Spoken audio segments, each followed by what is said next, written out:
Hello dear students, Assalamu alaikum. This is Dr. Hadi here. Welcome to my channel Medical Globe. Today's topic is the steady state concentration. जी हाँ, a wonderful topic because MBBS के student के लिए, pharmacy के student के लिए जब तक steady state concentration का कॉन्सेप्ट क्लियर नहीं हो, when your concept is not clear about the steady state concentration, I don't think you will be a good qualified pharmacist or a physician. So let's start.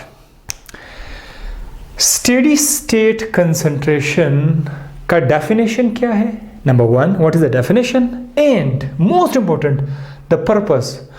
Why we use this word steady state concentration? हम क्यों इसको use करते हैं ये लफ्ज़ in pharmacology, especially when dealing with the patients. जब आप किसी मरीज के साथ डील कर रहे होते हैं हॉस्पिटल में, उस वक्त आप उसके लिए डोज एडजस्ट करें. You are adjusting dose for that patient.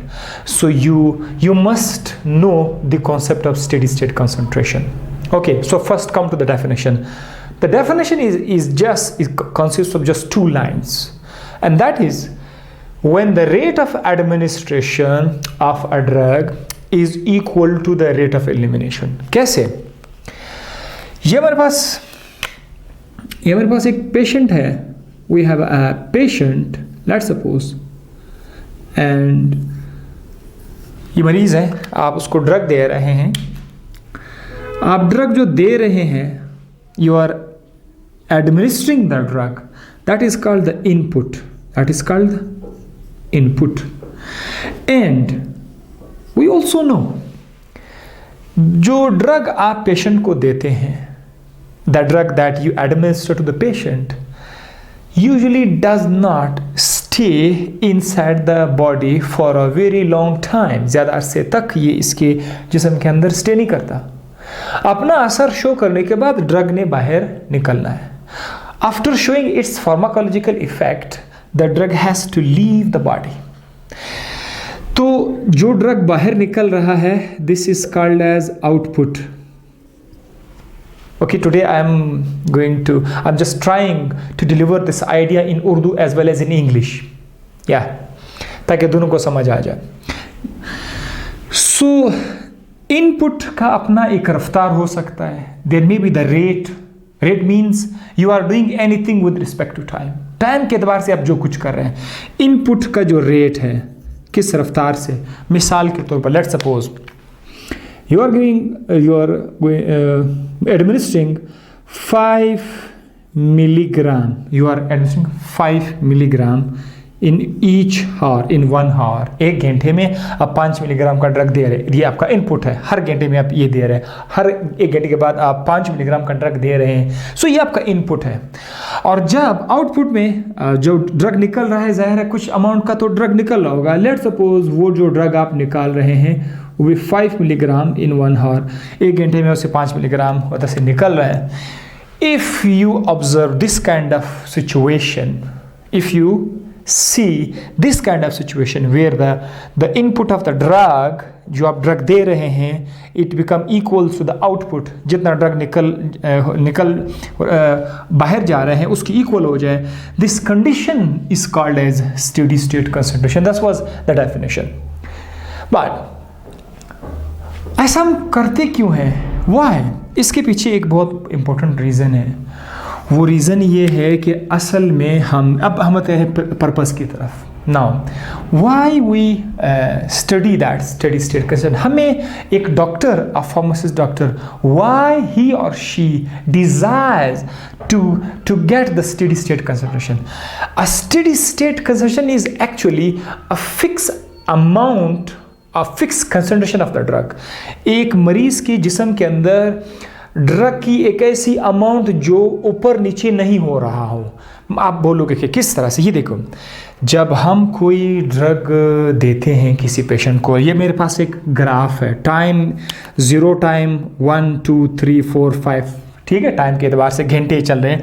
और ये क्या है, वाई एक्सिस पे अमाउंट है, 0 कंसंट्रेशन, 10 कंसंट्रेशन, 50, 100 कंसंट्रेशन, ये कंसंट्रेशन हमारे पास है, ठीक है, अमाउंट हमारे पास है। तो इस अमाउंट को आप ज़रा देखें, जब आप किसी पेशेंट को ड्रग देते हैं तो ड्रग टाइम के एतबार से इसकी खून के अंदर ड्रग बढ़ रहा होगा। जैसे आपने ड्रग इंजेक्ट कर रहे हैं तो आप देखो लाइन ऊपर की तरफ जा रहा है, अमाउंट बढ़ रहा है, अमाउंट बढ़ रहा है, टाइम गुजर रहा है, अमाउंट भी बढ़ रहा है उस पेशेंट के बॉडी के अंदर। लेकिन ये ग्राफ आपको जो है इस तरह से वापस कम आता हुआ नज़र आएगा, यानी कि आफ्टर सम टाइम ये जो ड्रग है ये वापस कम होना शुरू हो जाएगा। ये प्रॉब्लम है, ये प्रॉब्लम है। ये तो आपने ड्रग दे दिया, वो ड्रग एक ख़ास अमाउंट तक आके यहाँ पर आकर आ गया, हमें एक्शन शो कर दिया, लेकिन वो ड्रग वापस कम हो गया। जब ड्रग वापस आपकी जिस्म में कम हो जाता है, क्यों कम हो गया, वो तो निकल रहा है, बॉडी से निकल रहा है, आपका जिस्म ड्रग को तोड़ रहा है। जब आपका जिस्म ड्रग को तोड़ रहा है तो इसका मतलब ये है कि जिस्म में एक्टिव ड्रग की अमाउंट कम हो रही है, या वो यूरिन के थ्रू या वो फिज के थ्रू निकल रहा है। तो ये ग्राफ आपको मिलेगा। इस तरह का ग्राफ से बचने के लिए, in order to prevent from this sort of graph plasma concentration, we need steady state concentration. अगर आप ये नहीं चाहते कि इस तरह का ग्राफ आ जाए, बल्कि आप चाहते हैं कि इस तरह का ग्राफ आ जाए, you want a graph like this, let's suppose you want a graph like this is again you inject certain amount and then you get a straight line. Time गुजर रहा है, with the passage of time the graph is not going down, it is a constant concentration inside plasma. आपके खून के अंदर drug का level 1 घंटे के बाद भी उतना है, 2 घंटे के बाद भी उतना है, 1 दिन के बाद भी उतना है, 1 हफ्ते के बाद भी उतना है। एक डॉक्टर अपने पेशेंट के लिए कितना स्टे करना चाहता है कि उस मरीज की जिस्म में फलाना ड्रग कितने दिनों तक, कितने हफ्ते तक सेम अमाउंट में रहे, ये डॉक्टर को ज़्यादा पता होगा। तो ऐसा हो सकता है। So this is the main purpose that we want a constant amount of drug inside the patient plasma for few days or weeks or even months. So this is really complicated, difficult task, but it is still possible. ये मुमकिन है कि हम किसी patient के जिस्म में drug का एक ख़ास अमाउंट जो ना ज़्यादा हो रहा हो ना कम हो रहा हो, एक ख़ास अमाउंट जो है उसको एक बार अचीव करें, उसके बाद उसको मेंटेन करें। एक बार वो ड्रग की अमाउंट को अचीव करे, एक बार वो जल्दी आता भी नहीं है, जब वो आ जाए तो फिर उसको मेंटेन करें। क्योंकि मसला हमारे पास ये है कि जो ड्रग हम पेशेंट को देते हैं वो वक्त के साथ साथ वापस उसका ग्राफ नीचे आ जाता है। So if you don't want this kind of graph then you need steady state concentration. Okay, next question, what is the need? क्या ज़रूरत है कि आप एक पेशेंट के प्लाज्मा में ड्रग की एक ख़ास मिकदार को ज़्यादा टाइम तक रखना चाहते हैं? Why you want to maintain a specific amount of drug in the blood of that patient for a specific period of time. Why? Because pharmacological effect. We need pharmacological effect. हम चाहते हैं कि patient को एक effect मिल जाए, उस दवाई का असर मिल जाए। लेकिन दवाई का असर, ये देखो, दवाई का असर तो जैसे ही आपने दे दिया, चलो यहाँ तक तो दवाई का असर है, लेकिन जब ड्रग कम हो रहा होगा तो दवा का असर भी कम हो रहा है। हम चाहते हैं कि दवा का असर, इफ़ेक्ट एक ख़ास अरसे तक ना कम हो रहा हो ना ज़्यादा हो रहा हो, हम चाहते हैं। So if you want the effect of a drug for a period of time then you need steady state concentration. इस आज की वीडियो में इतनी ज़्यादा तफसील में इसलिए दे रहा हूँ कि 2 लाइनों वाला डेफिनेशन को इतना ज़्यादा तफसील क्यों देते हैं, तो इसका मेन पर्पज़ ये है कि आपका असल जो मकसद है वो मैं आपको समझा सकूँ। And many of the students they while preparing for the exam they just cram these 2-line definition and they say that when the rate of input is equal to the rate of output, this is called as steady state concentration. ख़त्म, फारिग, happy, लेकिन उसको अंदर पता नहीं क्या चल रहा है।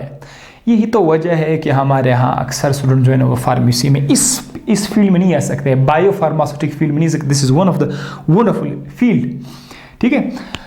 So now I will give you one example how to get that steady state concentration. Come on, let's suppose this is the this is the body of the patient. Let's suppose this is the body of the patient, and we want to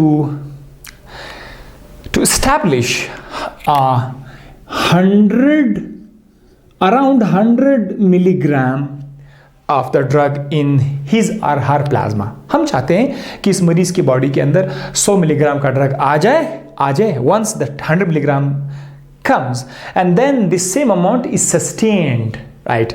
तो and also suppose कि हमारे पास जो drug है वो available है 100 milligram में. The drug which is available to us is strength is 100 milligram. So when we administer this drug to the patient, this is your input, 100 milligram drug आपने patient को administer कर दिया, and this 100 milligram drug is now at the movement. फिलहाल ये इस patient के जिस्म के अंदर है, लेकिन ये जो 100 मिलीग्राम ड्रग है ये हमेशा के लिए यहाँ पर सस्टेन नहीं करेगा, क्योंकि इसने यहाँ पर इसकी जिस्म इसने टूट जाना है, इंजाइम इसको तोड़ देते हैं, या कुछ ड्रग ऐसे है कि बगैर टूटे यूरिन में निकल जाते हैं. सो लेट्स सपोज कि 1 घंटे के बाद, आफ्टर 1 आवर, आफ्टर 1 आवर, 1 घंटे के बाद, the amount of the drug has been decreased. क्यों डिक्रीज हो गया? Because of the metabolism, because of the excretion.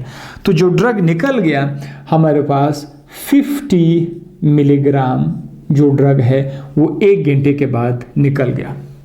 जब निकल गया तो यहाँ पर कितना बच जाएगा? यहाँ पर हमारे पास जो ड्रग बचेगा दैट इज 50 मिलीग्राम बच जाएगा. आपको क्या चाहिए? आपको 100 मिलीग्राम चाहिए. आप डॉक्टर हैं, मरीज के बॉडी के अंदर आप 100 मिलीग्राम का ड्रग लाना चाहते हैं. ये 100 मिलीग्राम जो है ये आपका CSS है, स्टेडी स्टेट कंसंट्रेशन है, CSS. You want this, but now you got 50 milligram after 1 hour. So now what we will do? We will provide another dose. 1 घंटे के बाद after 1 hour we will provide another dose, another 100 milligram dose. 100 milligram dose. जब आप पहले से 50 milligram मौजूद है, 50 milligram is present, right? And you provided 100 milligram more, आपने मजीद 100 मिलीग्राम ड्रग दे दिया. सो इस वक्त 50 ये है, 50, 100 मिलीग्राम और आ गए. So now we have total of 150 milligram. So 150 milligram को अगर आप देखें ये तो आपके स्टेडी स्टेट से बढ़ गया, बट डोंट वरी, ये जो 150 मिलीग्राम है 1 घंटे के बाद, आफ्टर 1 आवर, ये भी दिखेगा आफ्टर 1 आवर इसने हाफ होना है. जैसे कि 100 मिलीग्राम शुरू में हाफ हुआ था ना, 100 से 50 हुआ था, आपको याद है ना, 100 से 50 हुआ था.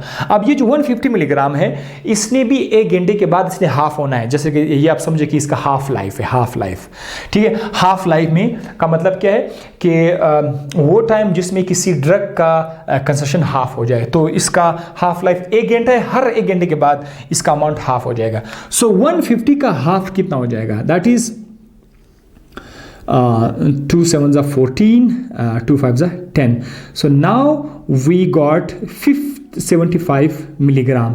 यहाँ से बाकी जो 75 मिलीग्राम है वो क्या हो गया? 75 मिलीग्राम अब निकल गया. पहले 50 मिलीग्राम का ड्रग जो है 1 घंटे में एक्सक्रीट हो गया, अब 75 मिलीग्राम का ड्रग एक्सक्रीट हो गया. लेकिन हमारे पास बॉडी में अब इस वक्त 75 मिलीग्राम ड्रग मौजूद है. तब और से देखेंगे, ठीक है. ये आस्ता से बिल्ड हो रहा है, आस्ता से जमा हो रहा है बॉडी के अंदर, आस्ता से जमा हो रहा है. क्या अब now we still it is not enough, because here we have 75 milligram, but the required is 100 milligram. अब देखना, slowly and slowly by providing that drug at constant rate we will reach to this target 100 milligram, around 100 milligram पहुंच जाएंगे. Now आपको पता है कि जो dose हम दे रहे हैं वो तो 100 मिलीग्राम का है. तो once again after 1 hour हम फिर से 100 मिलीग्राम का डोज देंगे, अनदर डोज, एक और डोज देंगे 1 घंटे के बाद 100 मिलीग्राम. 75 मिलीग्राम तो पहले से मौजूद था, ठीक है, वो तो मौजूद था. तो 100 आपने मजीद फिर से 100 मिलीग्राम दे दिया. अब ये कितना हो गया? ये होगा 175 मिलीग्राम. अब ये 175 ग्राम मिलीग्राम, तो ये तो बॉडी में स्टे नहीं करेगा, 1 घंटे के बाद इसने हाफ होना है। हमें पता है 1 घंटे के बाद इसने हाफ होना है, बिकॉज हर ड्रग का अपना हाफ लाइफ होता है। सो आफ्टर 1 आवर ये हाफ हो जाएगा। हाफ यानी 175 का हाफ कितना है? 2 8 ज़ा 16, 2 7 ज़ा 14, तकरीबन around this is the half of 175। ठीक है, 87 मिलीग्राम हमारे पास यहाँ पर बच जाएगा और लगभग 87 मिलीग्राम ड्रग जो है वो बाहर चलेगा। आप जरा चेक कर लीजिए, इन द बिगनिंग 50 मिलीग्राम निकल रहे थे, फिर क्या हुआ? 75 मिलीग्राम निकल रहा है, एलिमिनेट हो रहा है। This is what? This is elimination. ये ड्रग आपका एलिमिनेट हो रहा है। 50 मिलीग्राम, 75 मिलीग्राम, नाउ 87 मिलीग्राम। ये ऐसा क्यों हो रहा है? दरअसल ये फर्स्ट ऑर्डर रिएक्शन है जिसमें एलिमिनेशन जो है वो डिपेंड कर रहा है अमाउंट पर। जैसे जैसे पेशेंट के जिस्म में अमाउंट बढ़ रहा है उसी हिसाब से एलिमिनेशन भी बढ़ रहा है। बॉडी में अमाउंट बढ़ रहा है, एलिमिनेशन भी बढ़ रहा है। ठीक है, this is called first order reaction. तो ये फर्स्ट ऑर्डर किस्म का रिएक्शन है जिसमें जैसे उसके बॉडी के अंदर ड्रग बढ़ रहा है तो उसका एलिमिनेशन भी बढ़ रहा है। अब 87 मिलीग्राम निकल गया, आपके पास 87 मिलीग्राम है। ठीक है, तो अब हम क्या करेंगे? टारगेट तो है हमारा 100 मिलीग्राम, तो हम 1 घंटे के बाद हमने फिर से 100 मिलीग्राम देना है। ये 1 घंटे के बाद, आप 2 घंटे के बाद भी कर सकते, 3 घंटे के बाद भी कर सकते, लेकिन मैं जस्ट आपको आसानी के समझाने के लिए कह रहा हूँ। फिर से हम लोगों ने क्या किया? 100 मिलीग्राम का डोज हम दोबारा देंगे। जब 100 मिलीग्राम का डोज आप दोबारा देंगे तो ये हो जाएगा 187 मिलीग्राम आ जाएगा हमारे पास। अब ये जो 187 मिलीग्राम है, after 1 hour it will become half of that amount will be eliminated. इसका हाफ तो निकल जाएगा, हाफ रह जाएगा। तो हाफ कितना रह जाएगा? 2 9 ज़ा 18, 2 3 ज़ा 6, 93 मिलीग्राम। सो अराउंड 93 मिलीग्राम ये तकरीबन यहाँ से निकल जाएगा and you get 93 milligram here. 93 आ गया। अब अगेन मैं यहाँ से अब थोड़ा सा शायद इधर जगह ना हो, खैर एक और भी चेक करते हैं। फिर से वंस अगेन 100 मिलीग्राम हम ऐड करेंगे। सो 100 मिलीग्राम अगर आप ऐड करेंगे तो it will become 193 milligram. So 193 milligram का फिर से 1 घंटे के बाद इसका हाफ तो चला जाएगा। हाफ चला जाएगा तो इसका हाफ कितना आएगा? 2 9 ज़ा 18, 2 6 ज़ा 12, अराउंड तकरीबन 193 का हाफ 96 है। तो 96 मिलीग्राम जो है 96 मिलीग्राम निकल जाएगा और 96 मिलीग्राम यहाँ पर आपके पास आ जाएगा। ये जो 96 मिलीग्राम ये अभी भी कम है, तो हम लोग क्या करेंगे? हम 100 मिलीग्राम को फर्दर ऐड करेंगे तो it will become 196। After 1 hour 196 का कितना आएगा? 2 9 18, 2 9 ज़ा 18 एंड 2 8 ज़ा 16। Now this is 98। Now in plasma we got 98 milligram. So 98 milligram amount of drug है ये तकरीबन यहाँ से निकल जाएगा। अब 98 मजीद में नीचे नहीं जा सकता। यहाँ पर आपको ये एग्जांपल यहाँ से मैं आपके लिए कंटिन्यू कर लेता हूँ। ठीक है, यहाँ से कंटिन्यू कर लेता हूँ, या चलो मैं ये जगह उसको यहाँ पे लिख लेता हूँ। ठीक है, 98 मिलीग्राम। अच्छा, now we have 98 milligram inside that patient's body. अगर हम इसमें एक घंटे के बाद एक और डोज देंगे, 100 मिलीग्राम का ड्रग हम फिर से देंगे तो 100 मिलीग्राम से ये क्या हो जाएगा? 198 मिलीग्राम। 198 मिलीग्राम का हाफ कितना है? दैट इज़ 2 9 ज़ा 18, 2 9 ज़ा 18। अब देखो ना, अराउंड 99 मिलीग्राम ड्रग निकल जाएगा और इस पेशेंट के जिस्म के अंदर 99 मिलीग्राम ड्रग हमारे पास आ जाएगा। तो ये जो 99 मिलीग्राम है ये ऑलमोस्ट इसके बराबर है। ये जो आपके पास 100 मिलीग्राम का ड्रग आपके पास आ गया। अब आप ज़रा देखिए, अब आप 100 मिलीग्राम आप ऐड करते जाएंगे। यहाँ पर देखो ये कितना निकल जा रहा है? 99 निकल रहा है। आप कितना दे रहे हैं? 100 मिलीग्राम आपने दिया था ना। सो इनपुट इज़ ऑलवेज 100 मिलीग्राम। अगर आप देख रहे हैं, हम 100 मिलीग्राम तो शुरू से दे रहे थे, लेकिन आउटपुट जो था वो पहले 50 मिलीग्राम निकल रहा था, फिर 75 मिलीग्राम निकल रहा था, फिर 87 मिलीग्राम निकल रहा था, then 90 milligram was eliminating and then 98 milligram was eliminating. Now a time will come that 99 is almost equal to 100। ठीक है।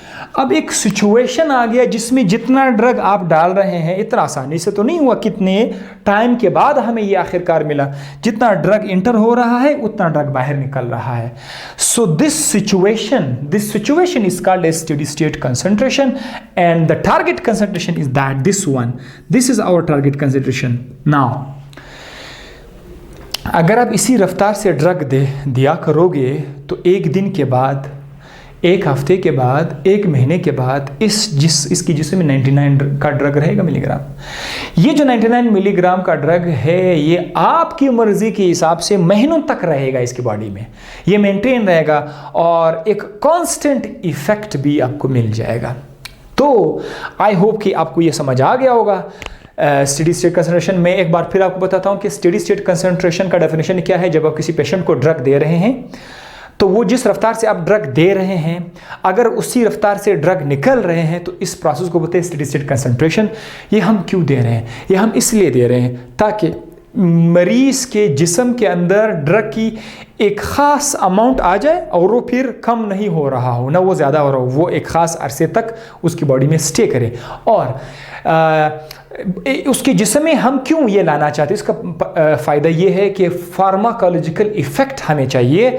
हमें एक ऐसा इफ़ेक्ट नहीं चाहिए जो शुरू में ज़्यादा मिल जाए फिर बाद में कम हो जाए, स्विंग्स आ रहे, कभी इफ़ेक्ट कम है कभी ज़्यादा है। पेशेंट में हम ऐसा नहीं चाहते हैं, ख़ासकर ऐसे पेशेंट जिसको आप महीनों तक ट्रीट कर रहे हैं। तो उसके लिए हम उसके प्लाज्मा में एक खास अमाउंट ड्रग लाकर फिर उसको क्या करते हैं, उसको मेंटेन करते हैं कि ये ड्रग ना तो कम हो जाए ना ज़्यादा हो जाए। महीने हफ्ते गुजर जाएंगे, महीने गुजर जाएंगे, लेकिन उसके खून प्लाज्मा के अंदर वो ड्रग की अमाउंट कांस्टेंट रहेगी। तो उसको करने के लिए हम लोगों ने क्या किया, हम लोगों ने एक तजर्बा किया था कि आप ड्रग इनपुट देते जाएंगे, थोड़ा सा एलिमिनेट होगा, फिर आप मज़ीद देते जाएंगे। आप जिस ड्रग देते जाएंगे ड्रग एलिमिनेट होते जाएंगे, वो भी बढ़ रहे होंगे। एक टाइम आएगा जितना ड्रग आप दे रहे हैं उतना ड्रग निकल रहा है और जो अमाउंट आ जाएगा ये आपका है steady state concentration. This is our steady state concentration, this is our target जो आखिरकार हमें मिल ही जाता है। सो आई होप कि यहाँ तक आपको समझ आ गया होगा। समझ आ गया तो भाई मुझे लाइक ज़रूर दीजिएगा, लाइक ज़रूर दीजिएगा ताकि मैं मोटिवेट होकर आपको मज़ीद पढ़ाऊँ। इंशाल्लाह नेक्स्ट लेक्चर में आपको मैं क्लियरेंस और एलिमिनेशन का एक बड़ा खूबसूरत वीडियो लाकर आऊँगा इंशाल्लाह। तो तब तक के लिए जो है मुझे दीजिए इजाज़त। अल्लाह हाफिज़।